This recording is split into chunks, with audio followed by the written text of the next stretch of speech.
Hello, everyone. Is the mic on? Can you hear me?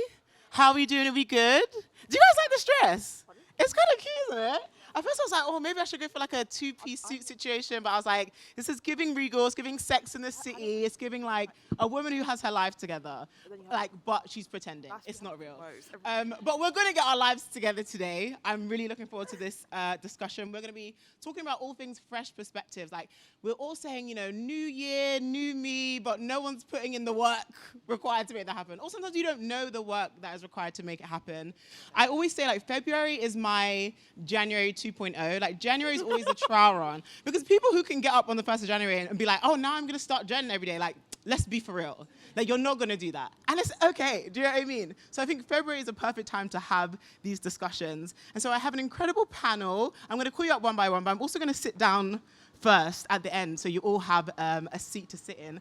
First up, we have Elizabeth Uviebinené. She is a multi-award-winning author and life skills columnist at Grazia. She is passionate about creating a community focused on working futures, and it's all in her book, The Reset.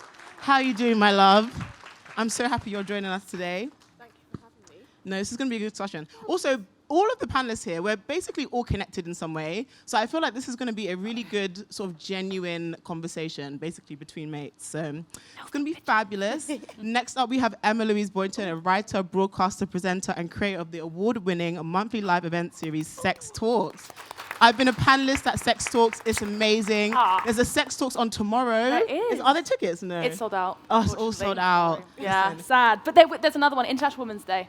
Sarah Pascoe. It'll be phenomenal, so you should all come to that. No. You are really killing it. Anyway, we're going to get into all of this. We're going to get into it. Next up, we have Oenone Forbat, a podcaster, influencer, author, and fledgling comedian. Her enlightening podcast, Adulting, has been downloaded over 4 million times. Damn. What does it feel like to know that, like, 4 million people, well, not 4 million people, your voice has been in people's ears 4 million times? That is terrifying. So it's quite annoying, isn't it? No, it's not. You have an amazing voice. We love you. And our final speaker this evening is Tanya Compas, an award-winning youth organizer of Existing Loudly. She supports Black LGBTQ youth through creative incubation, digital storytelling, and spaces of joy. Tanya, I love you. I was going to show you. I love you too, babe. You're iconic. Like, you're iconic. So we have an incredible panel here. There is so much that I want to get from this because I feel like January was really beating me up. January was really testing me. February, less so, but I'm still kind of distressed about everything that is going on in the world and trying to make sense of it all. So hopefully together we can do all that. And I kind of want to put a question to all of you, essentially about what fresh perspectives means to you. And so, Elizabeth, I'm going to start with you because you're right next to me. Oh, you're right next to me. We love you. Come on. Okay. Can you just give us a few kind of your thoughts and your feelings about how to find a fresh perspective on life in the new year? It's a big question, I know, but you got this. I think, thanks for the encouragement, and you're great. And I think for me, a fresh perspective comes from thinking about what I want to learn. I know that sounds like school and boring, but it isn't. I think that as adults, we kind of forget that we have the capacity to kind of learn new things and curiosity, your curiosity skills. And that's how I've been able to have fresh perspectives of my career and all general other parts of my life in new directions. So I think, I always think, oh, what do I want to learn? And then I think, oh, what does the world need? And then maybe, oh, what I'm good at, and it kind of puts together, and I think of a new way of seeing a problem or a situation, or a way of like doing things, or building up a new habit or something like that. And when you're approaching these things, like, how do you decide what is worth investing your time in, what is worth learning and what isn't? Because I feel like there's so much out there, and like every time a new thing is popping up, it could be like crypto or NFTs. And I'm like, now I need to go and do a course or trading. Like, do you know what I mean? You can be drawn in so many different directions because there's always something like plotting, scheming, bubbling that everyone's like, you need to know this. How do you decide what you're going to focus on? I need to know this too, seriously. You know? Tell me, seriously, can you give me some advice? Silence. I think sometimes you've got to sit with your own thoughts and clear the weekend and just be with you, yourself, and I. Do you do that? Yeah, so much. I look forward silence. to it. Do you listen to a podcast? No, silence. No, I actually have to listen to a podcast. Yeah, but no, I think having space to think I think you're right. You open your phone, you've got WhatsApps, you've got Check and see Twitter. which boys in your stories. Yeah, no, my boyfriend, but yeah, I can't look at boys. But or I might, you're on Twitter and your Instagram. So it feels as if like there's a lot going on, and sometimes you just don't know. What do you like this thing, or is it because you've been served to it many times? Yeah. So I think as well, or do you want that career, or is it because it looks glamorous on the outside?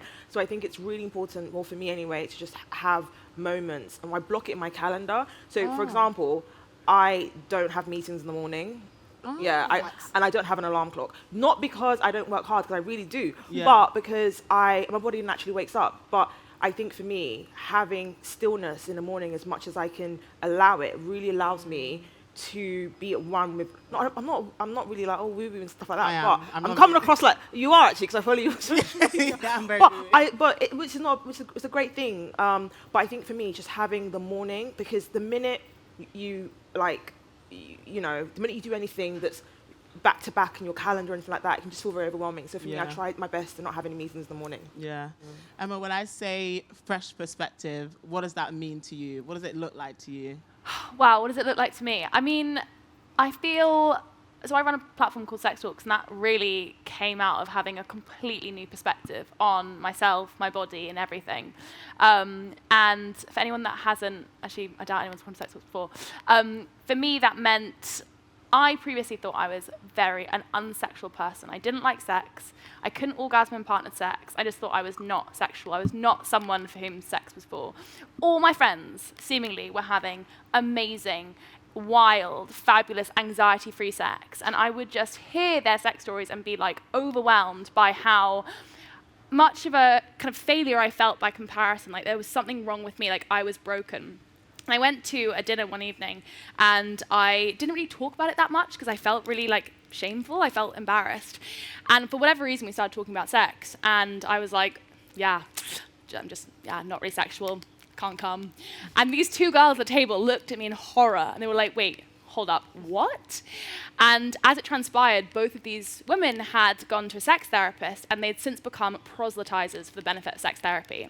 Fast forward a few weeks later, there I am in the virtual sex therapy room, being like, hey, so I'm broken.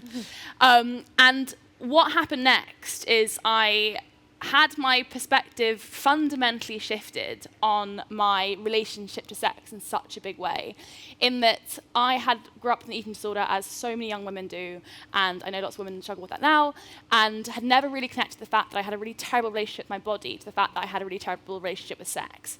If you can't be in your body, if you're constantly punishing your body, seeing your body as a source of pain rather than pleasure, it's really hard to then let someone else give you pleasure, to feel pleasurable in someone else's company. Because it's just something, for me, it was just something I was totally not used to. And my sex therapist said that to me. She said, as long as you see your body as a source of pain, not pleasure, you're really going to struggle to enjoy sex. And it was such a big turning point, because it was the first time I felt like I was kind of being forced to put down these kind of weapons I had against my body. And through some practices that she set me, I learned to kind of live a little bit more peacefully in my body. And as a result, and a lot of masturbation, got a lot better at really enjoying sex. And so I think I started with the perspective that, I was broken, I didn't work. And through therapy, through these amazing conversations, I discovered a whole new side of myself that I now appreciate as being such a core kind of facet of my overall health and well-being and joy, and I love coming. New perspectives. Oenone, what does a fresh perspective in 2024 look like to you? Do you know what is so silly? But I'm coming up to 30, and it's only now that I've realized that I can actually make decisions based on what I think, rather than, I always thought I was doing my own thing, I'm very independent, this is what I want to do, but actually in the back of my mind I was thinking about what would my big sister think about this, or what would my mum say, or what would my friends from school say, or what would people think. And I'm just ever so slowly starting to shake off all of those things and being like, life is way too short to edit yourself in whatever way it might be, like how you present, how you dress, how you talk to people. I think we don't realize how ingrained other people's ideas still sit with us in the back of our minds. Something a boy said to you in year 7 at school is actually telling you how to act in a job interview or something. And I think it does take practice and time and age and wisdom before you can get to the point where you're actually, this is what I want, and I'm going to do that because that's what I want to do. And so that's my fresh perspective of going into this year, is kind of being not shameless, but not letting shame dictate what choices I make. Because for a very long time, even though I think in my life people would say she's so carefree and she's like does what she wants, a lot of that kind of confidence came from insecurity of me being like, I'm going to shout really loudly and seem like I know exactly what I'm doing so that everyone thinks that I'm like really confident, but actually, do you like me? Please like me. And now I'm like, okay, it's okay if not everyone likes me. I'm going to figure out what I like to do. And you said that you reached that point as you're approaching 30. Like, I mean, beyond just aging, was there anything that happened, or was there, advice you heard? What is it that really helped you to shed those opinions? I think for me, it genuinely is just getting older and realizing as your friendships start to move apart, everyone starts to make different choices, whether that's some people are settling down and having children, maybe someone's moving away, maybe someone loses a parent. So many things happen where it's like, actually, I'm the only one steering this ship. And I don't know if you've ever had that feeling where maybe your friends got engaged and you're suddenly like, what do you mean you're getting married? What about me? Or like, you can't have a baby. We're going out for dinner. I don't understand. And it's like, actually, I think as you start to stop moving so much, like in a school of fish with everyone around you, whether it's like your siblings or your friends, I think I've started to become more certain of myself and trusting my own views. Yeah. And I'm sure that other people have lots of different reasons why.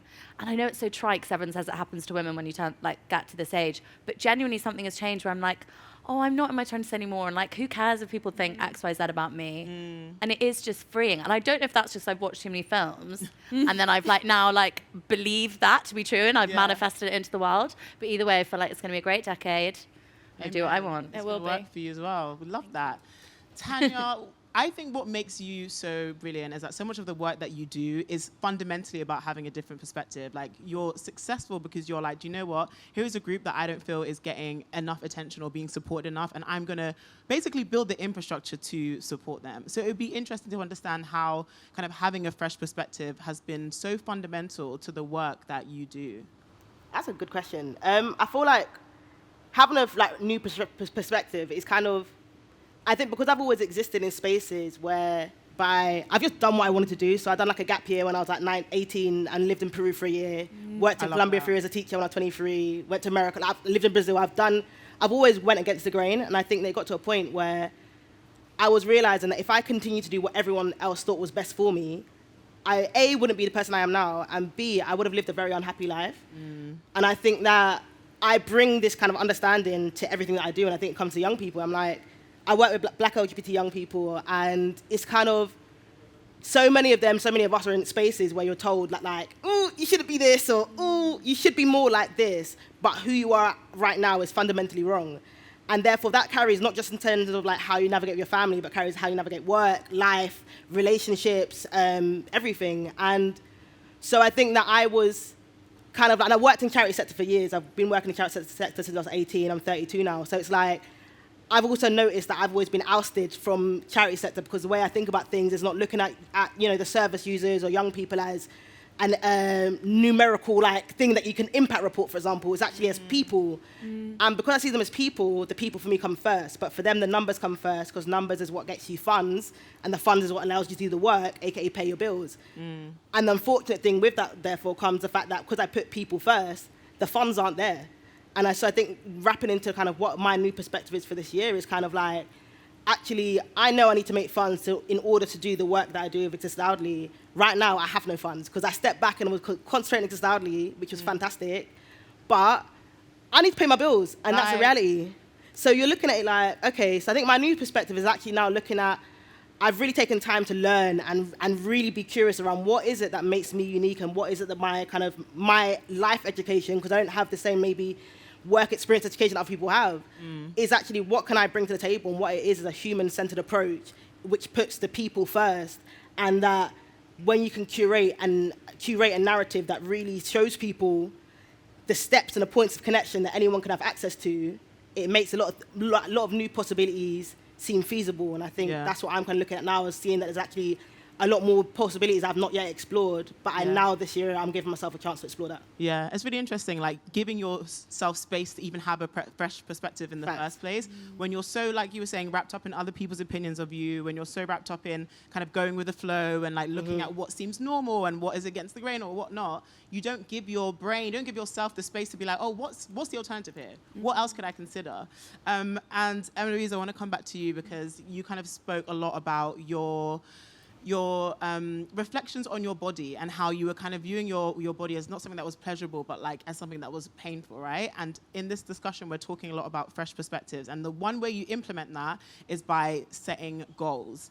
And often I sometimes feel like you can be like, oh, I want to do this thing. And so I'm going to wake up every morning and do this at 4 a.m. or at 5 a.m. And sometimes the goals that we set for ourselves can feel like more of a punishment as opposed to something that we're doing because we want to be better or something that is like fundamentally joyous. And so when you're setting goals for yourself, how do you make sure you're doing something that is A, realistic, but B, that doesn't feel like punishment? Do you know what I mean? It's really hard because I really struggle with that because I always have 1,000,001 goals that are like, there is a version of me that gets up at 4 a.m. every single morning, maybe goes for a 10K run, and maybe writes a chapter of my book or something. She doesn't exist in reality. She exists in my fantasy, but I still hope that maybe one day she'll come out.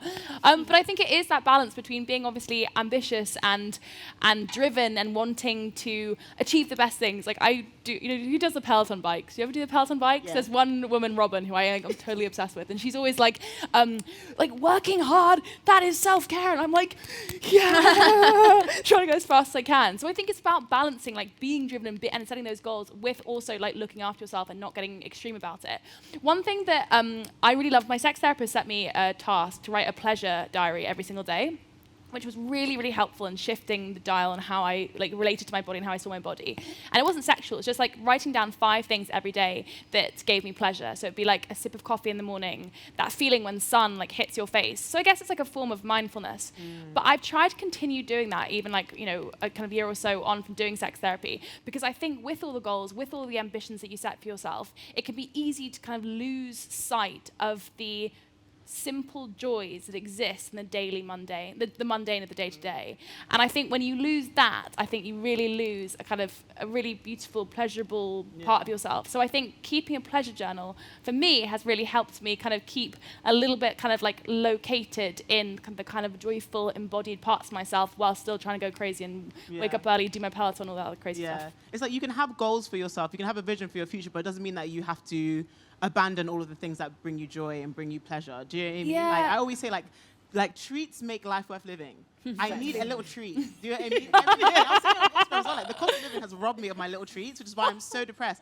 Like, little treats make life enjoyable. Absolutely. And so it's like there must be ways for you to continue to persist on your goals, but still find things in life that make you happy. I feel like we need to be this version of ourselves, so that means we need to get rid of all this and we need to adopt a new life, but that doesn't work for us. And actually on that, I think we've reflected, I think you've just said you just turned 30. I recently turned, oh no, I actually am 31 now. Wow, that was ages. I'm about to turn 32. The time flies. But I think in this decade, of which I'm, running through very fast, I think we do have all these pressures so that you feel like you need to be at the end goal oftentimes already. And I'm thinking more and more, I think particularly when I think about exercise, for example, about longevity as opposed to trying to win the goal like today or like yesterday.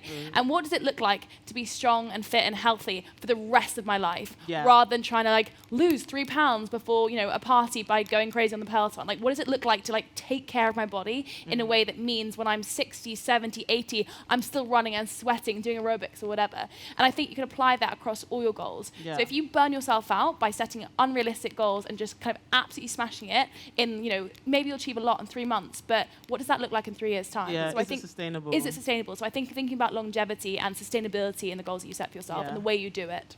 Elizabeth, I want to come to you next because I feel like you will have a really interesting perspective on this. When it comes to your kind of fresh perspective for the new year, the goals you want to set, the person you want to be, how important is community and friendships and relationship and all of that? When people say things like, show me your friends and I'll show you who you are and whatnot, how do we navigate our friendships and our communities whilst also pursuing our goals? When are they in tandem? When are they not in tandem? In terms of your relationships? Yeah, like the friendships you hold, like how important are they to developing and basically realizing the fresh perspective you have for yourself? Yeah, it's an interesting question. I don't think I've reflected on that much. I think in terms of it's funny when you were talking about sustainable, I totally believe in all of that and what you were saying about having little treats. But I also say, I think that sacrifice is important when it comes to achieving things. And I think it's when, in terms of, I'll just say that, but in terms of like the relationships, I wouldn't be where I am right now if I didn't have people who believed in me before I believed in myself. So I think that it's important to understand what you want for yourself and then communicate that to people who you trust. Yeah. And it doesn't mean that the goals have to be so big. Oh, I want to do it, like I want a business or whatever it is. It can just be like my friend of mine, we want to have better eating and fitness habits. And we went to, what did we do the other day? Pilates for the first time.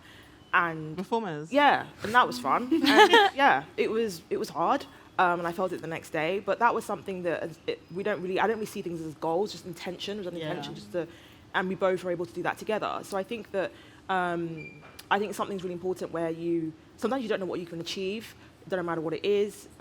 If you do not like share that with somebody that really can push you, or hold you accountable as well. I think accountability is really important. I don't think you can achieve amazing things or things that are different to what most people are doing if you do not tap into a community, because no man's an island. Yeah. And that can mean various different things: being kind to your body, being doing a scary presentation, being able to speak to somebody and get a different perspective. So yeah, I definitely have, even to this day, I have moments where I'm like, oh my God, why did I do this business? And being able to speak to people and be vulnerable. I think that the problem I find with a lot of relationships, not personally to me, but people have, is they struggle to be vulnerable with themselves and be honest about what they want. And therefore, if you're unsure about what you want, communicating that to somebody else, it can just feel like it's like it works in tandem. Yeah. So sometimes sometimes you're like, you whisper something to yourself or you journal something, and then for me anyway, the next step is like, oh, actually, I want to do this. And I wouldn't be here right now doing the things I can do, whatever, if I didn't have amazing people. Yeah. But it also means it's not about taking, it's about also, it's a good value exchange. Yeah. And I think sometimes we do live in a world where it can feel like everyone's extracting, and it's really important to build relationships and build community when you don't need it. I think it's not a 999, oh, I'm feeling this. It's a nurture, something you nurture and you're intentional about throughout. Yeah. Can I add to that really quickly? Yeah. I just interviewed a really amazing evolutionary anthropologist called Anna Machin of the Sex Talks podcast. And as you were saying that, it just reminded me of what she said, because our society that puts such an onus on romantic relationships and the pursuit of romance above all other relationships. And we think, who you pick as your life partner is the most important decision you make. That may well be true, but to your point, Elizabeth, the communities we build are just as important. So the book that she wrote, Why We Love, is all about how love is the most important thing to humans, to our very survival. And she said, love, community, commitment to people is fundamental in terms of it contributes to our longevity, health, well-being, all the positive things that we kind of associate these things. But we doesn't need to be romantic love. Friendship love is just as powerful a form of connection, if not more so than romantic love, because sometimes it can be a lot less stressful, in creating all the benefits we get from those sorts of relationships. So I think, and as she said that, I was then obviously thinking about a thing that I say all the time, which is female friendships are the greatest romances of our lives. So I think when we think about the kind of communities that we're fostering, I think sometimes we can feel like we need to be having a partner in order to feel like we're properly supported, and actually it is building those strong friendship connections that can be so sustaining and actually so important in the long term for our success. It's actually funny, when you even mentioned relationship, I didn't even think of my boyfriend. I didn't. Absolutely didn't. I call him. I thought of like my friends, basically. So yeah. Female friendships, baby. Yeah. Oenone, what about you? Because I feel like you're someone that has like a lot of friends, and you seem to like have a really good, I guess, relationship with them all, and they're people that you've known for like years and years and years. And so for you, what has been the importance of like community and friendship in supporting you in the work that you do? Like, and also you're incredibly visible. You're online, and I feel like if you're a woman online, like it's a long day for you. People have opinions. Right? So it's like, what is the role of community in helping you to kind of survive in the work that you do? Do you know what's so funny? So I had the pleasure of doing Emma's sex talks, actually, and I spoke about how I was such a serial monogamist when I was younger. I'd get one boyfriend, have another one. It was just like little Rolodex of men. And I've always had female friendships, but it wasn't until like more lately into my 20s where I was like, actually, these women have been there every single time I've met the one, and every single time me and the one have broken up. It's been quite a lot of times. And I was like, wait a minute. I think actually they are the key to like my happiness and the good times in my life. And I kind of took them for granted. And I'm so grateful that I've realized at this point, like how important those female friendships are. And now I treat my girlfriends like they are like my romantic partner, as in, we go out for dinners, we hang out, we buy each other nice presents. I live with my partner. I actually often don't see him very much, so I'm out a lot with my friends. And I'm like, but that's nice. I think we kind of sometimes what will happen is you get into that one big serious relationship in your life, you get really swept up in the romance, you forget to hang out with your friends, and then you go back to hang out with them and you've kind of not got that community left. And so I think investing in your friendships is really important. Because also, especially as women, we live way longer than men. Like, what are we going to do when our husbands die? We live together in a commune. Like, we've got to have something to do. Or be gay. And that is also something which I was meant to be doing more of, but then I met another man. Annoying. Anyway. Annoying. So, being gay is actually the number one thing everyone should do. They do say that all gay women are way happier than straight women. It's true. It's like statistically true. I believe that. Oh my God. So, with men. Anyway. Sorry, I didn't ask the question, but... Tanya, I want to come to you next because community is a big part of the work that you do. Like, especially when it comes to the events that you organize, a lot of things like crowdfunding, reaching out to networks that you know. And it's like you're not kind of... The work you do is amazing. People are inspired by it, so they donate and they support, but it's because of who you are as a person. Do you know what I mean? You are so magnetic, you're so friendly, you light up a room. Like, and people say that when like someone gets murdered in a true crime documentary. But I genuinely mean it. Like that is the sort of person you are. So it's like people want to invest in you. And so for you, how has community been helpful in the work that you've been able to do? Community has been put in everything. Like genuinely, Exist Loudly wouldn't be possible without community. So as I said, I was in the charity sector for years where even working in an LGBT charity, and even then, by the fact of like the little care they gave, particularly to black and brown young people who are way more at risk than some of the young people being supported, me saying, oh, like, for example, I'll take a young person out to Nando's, and I had to pay for that out of my own money, yet I'm seeing on the board they received 150 grand from this brand, and I'm like, how am I paying for this out of my money, which was so poorly paid anyway? And I was like, it doesn't make sense. And I think, so for me, it was like, so the first time I even crowdfunded was when I was about to go to Peru for the year. It was, we had to fundraise like $4,500 at the age of 18 to spend a year out in Peru. And I painted myself blue as a Smurf. I was going to my local Marks and Spencer's asking to pack bags. I was doing everything because I didn't care. I'm like, I want to get there. I was like, I don't want to go into education. And luckily, not luckily enough, but I did fail my A-levels, although I didn't know that at that point. So luckily enough, I did fundraise. But yeah, I think fundraising for me was really just, and I think community is that people uphold you, not necessarily even just by funds, because it's not funds, but it's just through people actually believing that it's possible. And like in June of 2020, I'd like not so long ago recently quit my job in the charity sector, and then I quit because I was meant to be doing some impact work with another brand, and the brand had offered enough money that I was like, great, I can pay my bills for next year, however long, whatever, cool, and do the community work I wanted to. And then pandemic hit, and they said, change of direction. And I was thinking, fucking hell, like, what am I going to do? I was like, I don't know what to do. But I think the maddest thing at that point wasn't about the money that I've lost for myself, but it's the fact that I had set up literally a whole programming of events for LGBT young people and trans young people across the UK. And I was like, you've actually taken that away now. And for me, as I said, I'm always putting the people first above myself in most points, to be fair.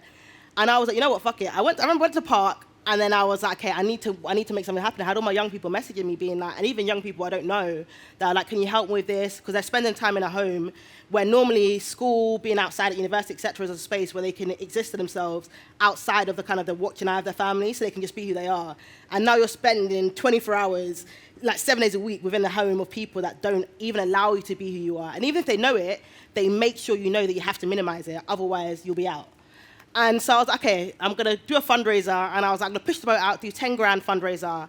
And then, yeah, within the 24 hours, you fundraised 52 grand. And within a month, we got up to 110,000. And with that, I could have been like, oh, I'm going to keep that for myself. But I shared 60 grand of that with other black and brown, trans, and LGBT organizations, because I was like, I can have this money for myself. I can manage big budgets. I've done that. I've managed 500K budgets within the charity sector. But for me, the work is only as strong as those people that are doing the work outside of it as well. And I was like, being able to share that and reach out to people. And somebody like messaged me, oh, have you heard of this group in Birmingham? Message them, cool, here's 10 grand for you. And they were like, huh? Unrestricted funds, which is really rare in this space. And I think it was all these people that are reaching out and just found out about me doing it through social media. And it's crazy because to get funding within the charity, to get funding as an organization is literally, you might as well be walking through fire, like, especially when you are black and LGBT, because you're seen as inherently political. And also being LGBT at the minute, or the conversation about LGBT, especially trans communities, is such a political, quote unquote, hot topic that they don't even want to do it. Like Pride, if you see, think about last Pride, there was nothing. They didn't even change their logos to rainbows on Twitter. Like, there was nothing because they done the bare minimum. And it's like, being able to know that I can still put on the events that I want to, just by virtue of sharing it and with people that genuinely believe in it. I had young people that came and helped build our Christmas event this year, and because they believe in it. And it was just, I don't know, community for me, I wouldn't be where I am in any facet of my life without community. And I think it's something that oftentimes people, again, put community last. But for me, community has always been at the forefront of everything I've done since I was a kid. Yeah. And it's something that I think I'll continue to do. And yeah, I don't know where that's going to take me, but community, yes, anything for everything. Listen, I believe in you, honestly. Oh, I believe in you too. We just met. I'm like, yeah. I'm like, wow. But I think that just goes to show, like, how, like you're saying, it's so hard to get funding in the charity sector. And if you read the media, you'd think everyone was the most awful, homophobic, transphobic person. But if you go out into the world, like, did you see the thing about Parkrun where they were trying to get everyone riled up, that they were saying that, like, the timings should be like men and women, like trans women basically shouldn't be allowed to compete with women. So they tried to interview people in the park. Everyone in the park was like, I think just like whoever wants to run. And they were trying to get people to, no one cared. Everyone was like, yeah, it's just like a run. We like, so like, if you want to see a score, that's fine. And it just shows that if you put your voice above the parapet, ignore what the fucking papers are saying, like ignore what big companies are doing, more often than not, you'll get further. It's just people don't let you know. We have so much power, and I don't think Taylor Swift is a good person, but just to use as an example, when that AI porn was made of her and her fans mobilized, they literally changed the law. Like, we have so much more power than you realize. It just needs, like, numbers, and if we all get together, like, all those old white men actually will have nothing to say. Like, they'll be scared. Yeah, they should be. They always them. Elizabeth, I'm going to come back to you again. I just Sorry to any old white men in the room. I'm coming back to you. When we're thinking about the goals and the vision of the future we have for ourselves in our minds, and we're making this happen. Of course, community is a big part of it, but also being on your own. And we were kind of talking about this when we were on our way down. Like, I struggle to be alone in my own thoughts. I listen to about 80 hours of podcasts a day. Like, I do not let a single thought materialize in my brain, because I cannot afford the downward spiral. Do you know what I mean? But being introspective and sitting in silence and sitting with your thoughts is really important. Do you know what I mean? Like, You've heard never do it, on a podcast, someone said. Once. But yeah, how can we kind of be more mindful and be more introspective, even when we find it really uncomfortable? To be honest, you're a writer, which you do have to like process your thoughts. So you give yourself a bit more credit than, because I do the same to you. I do the same as well. I do spend a lot of my days listening to podcasts and things like that, and reading and taking in things so I can understand it and process. So I'm definitely in the same boat. But I think one of the ways that I'm able to kind of like process what I think, why I think it, away from, so what I do is I listen to something that I find interesting, a podcast, you know, on whatever, and then while I'm doing it, when I'm listening, I'm not just sitting there just like, you know, doing nothing. Sometimes I'm doing a bit of washing, doing something, and then I'll be like, oh, that seems interesting. And I'll note it down. I'll put it in my journal. And then another thought will come and I go, oh, that's quite interesting. I think that there's a fallacy that you sit there and you just write, you know, just journal, and we romanticize a lot of the things. I wrote my first book, full-time job, like it was very crazy. I was doing everything and everything on a bus, on the toilet. It was just, I think that sometimes that we romanticize like introspection, and introspection doesn't need to be like some on a yoga retreat in, you know, wherever. It can be in your kitchen in South London. Like it doesn't need to be so so deep. I think the most important thing is understand. I think, you know, what is that? Know thyself is like the thing that, you know, humans like search for. And I think it's a journey, and that's why for me, journaling and just noting down. And again, journaling is not some ceremony either.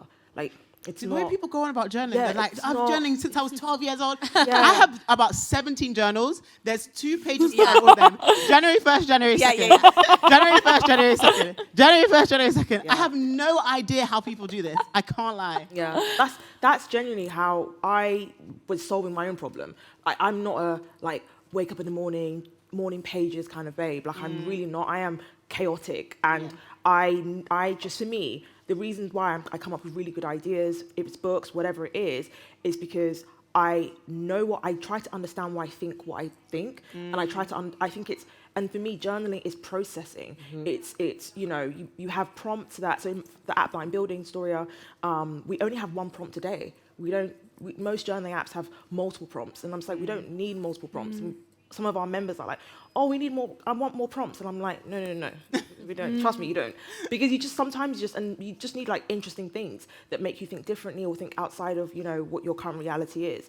But I think for me, in terms of the introspection question, it's about getting to know yourself, and you can't know yourself totally in isolation. So don't romanticize sitting in a corner in a coffee shop and with a blank piece of notebook. That's too much pressure. I think it's we are part of the world. Listen to that content, understand what you think about it, like have a discussion. I don't think it needs to be so deep and so solitary. Hence part of my my business and the part of the journaling app is we have a section called the shelf, and we have public journals. So people who have journals they're on particular journeys. We have one girl who she is living with an invisible illness, and I don't know too much about that, but she is someone who's living with sickle cell, and she just writes beautifully. Like I always want to message her and say, you can write, you should write a book. I need to stop doing that, because I keep telling everybody, you should write a book, you should write a book. But she writes really beautifully about something so like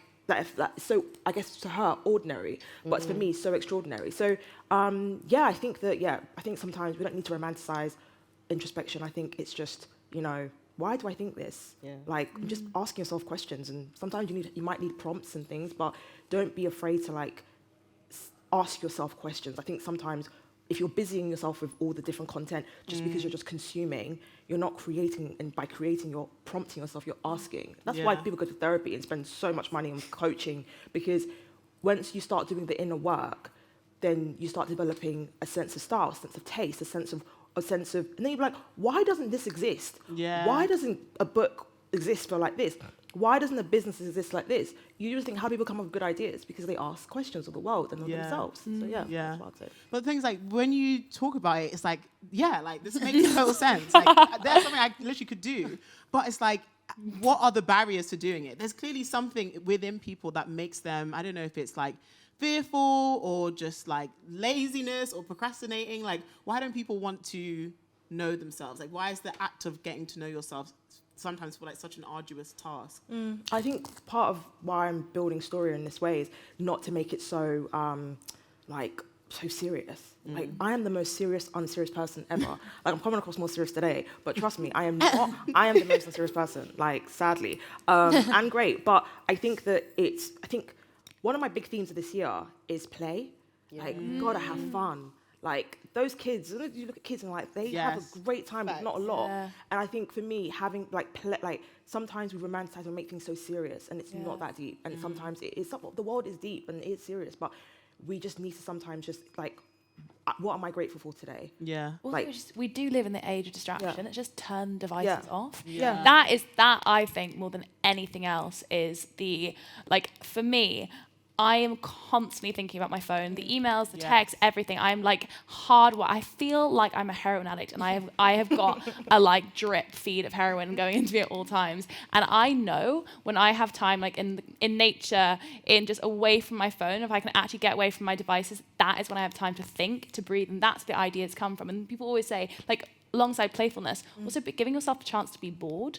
That is where ideas really do formulate, when you're just bored and you're forced to almost kind of entertain yourself and not have. And Chanté, I listen to 10,000 podcasts every me day too. as well. That's But what we all I think do. we need to almost try and remember the practice of boredom and actually see where we might find ourselves there. Yeah. And Oenone, I want to come to you next, because your podcast, obviously all about, well, do you still do adulting? No, I'm actually on a break. I've started a new podcast. Yes, But, but this is funny because I was going to say, also controversially, you can do too much introspection. Sometimes you delve too deep and then you're really obsessed with yourself. Yeah. And it's like, do you know what's interesting? Other people. Other people's ideas and thoughts.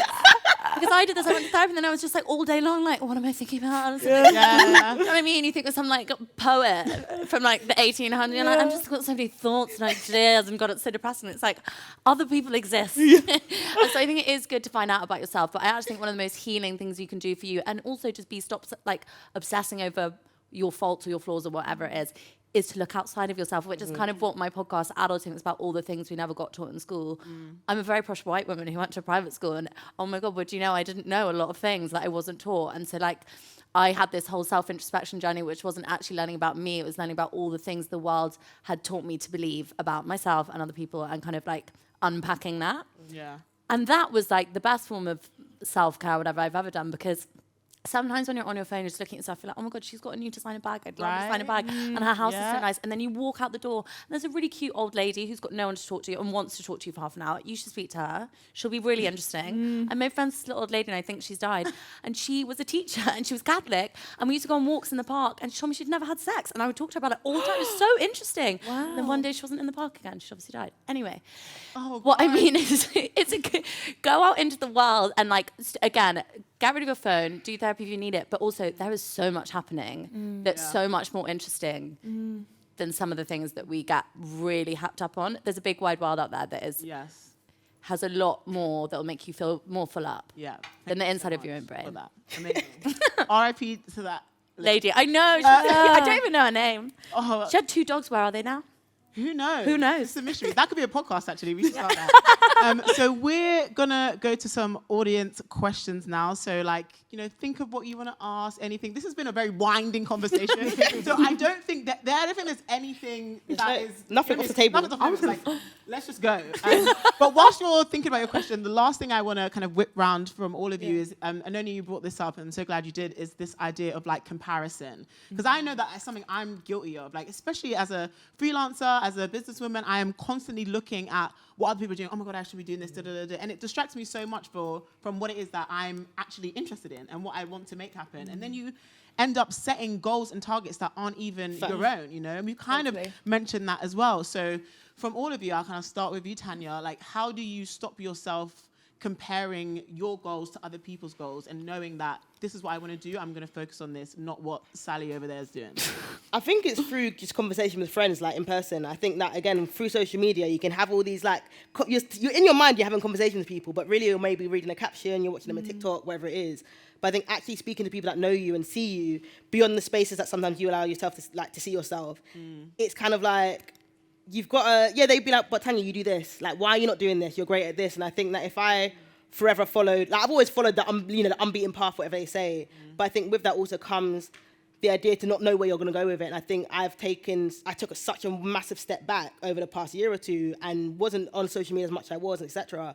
But through that, I've found language that's able to kind of articulate what I do. And I found, like, you know, the design world and social design. And I was like, I never knew what that was beforehand. And now I'm like, this is where I fit.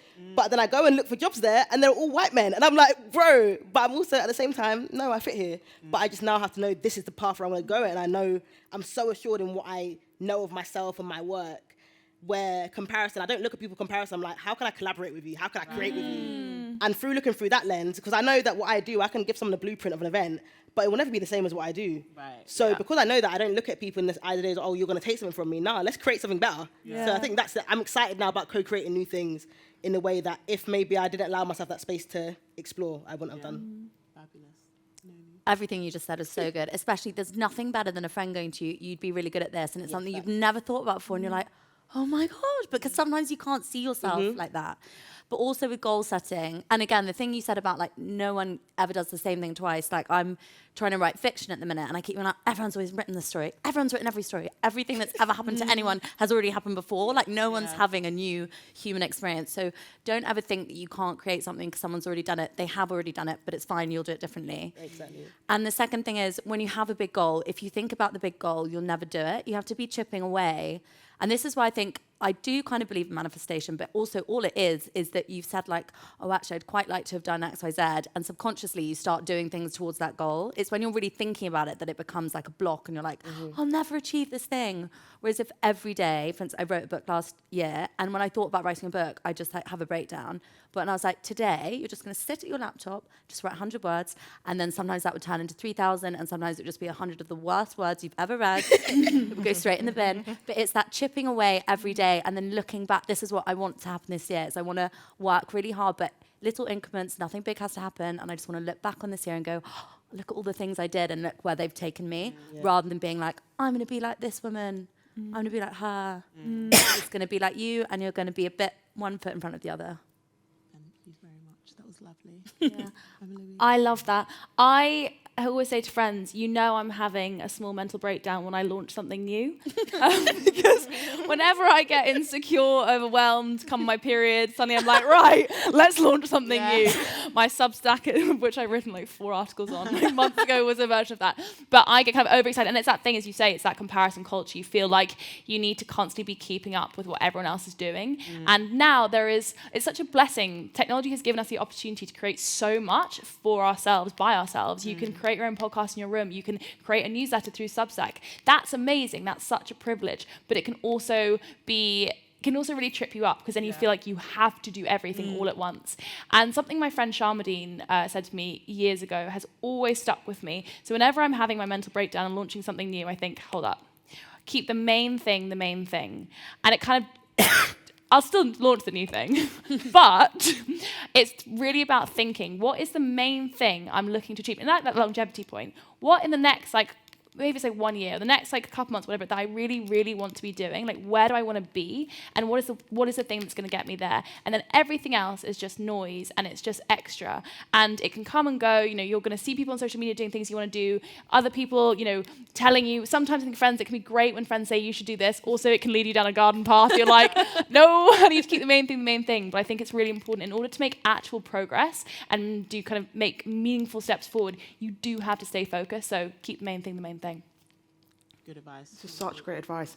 I'm going to say something that is probably weird, because I've written 5 books, I have columns, and I don't say that to brag. I say that to say you have to develop your own playbook. Because for every advice, there's another advice that counteracts it. Yeah. Someone will say, don't go to university.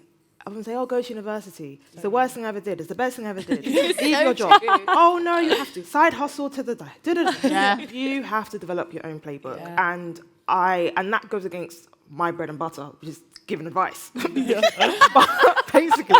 I'm being deadly serious. Like, this is why your inner voice is the most important thing. Like, you are on this earth once, and we are all doing this. I was saying to my boyfriend on my way here today, I was like, we're all doing this stuff for the first time. Yeah. Like, nobody here has, as far as I know, done this before and come back. Like, we're all here for the first time. And I think sometimes we put, like, to your question about comparison, we put so many people on pedestals. Everyone's giving advice at the moment. So you've gone on TikTok, it's overwhelming. Me, this is how I did, this is how, and sometimes you just need to just go, where, like, your point about focus is the most important thing. Like, when people say, oh, how have you done this and this and this and this and this in how many years? It's because I know what my goal is, and I've always, when I speak to my friends from school, and they're like, oh, you were like this. I'm like, oh gosh, I really did know who I was. Like, I didn't mind being different. I didn't mind just like doing my own thing. And I think that sometimes it is difficult because there's so many different competing advice. And I think that, we're the first time doing this. So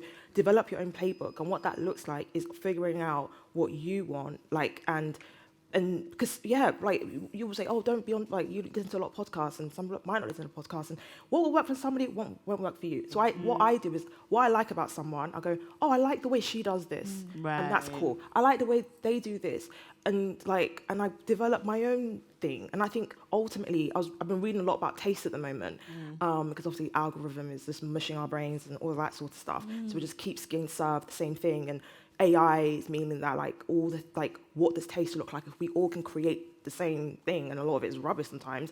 What does having a point of view look like? And it's genuinely, someone was saying, like, it's going to be the skill of the future, knowing why you think something and how and putting things together. So I think that having your own playbook and that's why manifestation works. So you say something, I want to do this, and somehow the universe will just go, oh, you just start seeing different things, you start connecting the dots. So I think it's really important just to kind of, develop your own playbook, because for every advice, there's going to be counter advice, and you just, life is, we're all doing this for the first time. Like, no one's higher than you. I think my sister's been around a couple of times. She's so wise. But even the she's wisest got advice people, from many millennia. Right. Even the wisest people, like I'm 31. I would say I'm quite wise and stuff. I think you're wise. Thank you so much. You are. I fuck up and I have and I'm jealous. I'm this. There's so many things that I'm still working through. And I think sometimes we put so many people on a pedestal, and it just makes us feel bad about ourselves if we don't reach it. And it's like no, we're all here. We're all do you know what I mean? You can change and you can give something up. Like, if you try it and it doesn't work, who gives a crap? Thank you very much. That was a brilliant note to end on. Guys, we have been chatting like chatting people. I literally peeped the time. I was like, oh, we need to get out of here. Like, Oh, dear. No, but thank you so much, guys. This has been a really, really illuminating discussion. I know I've needed it, particularly at the top of the year when I'm thinking about what the rest of the year looks like for me, what the future looks like for me. I feel like I've got a lot from you. So thank you so much. You. Thank A round of you. applause.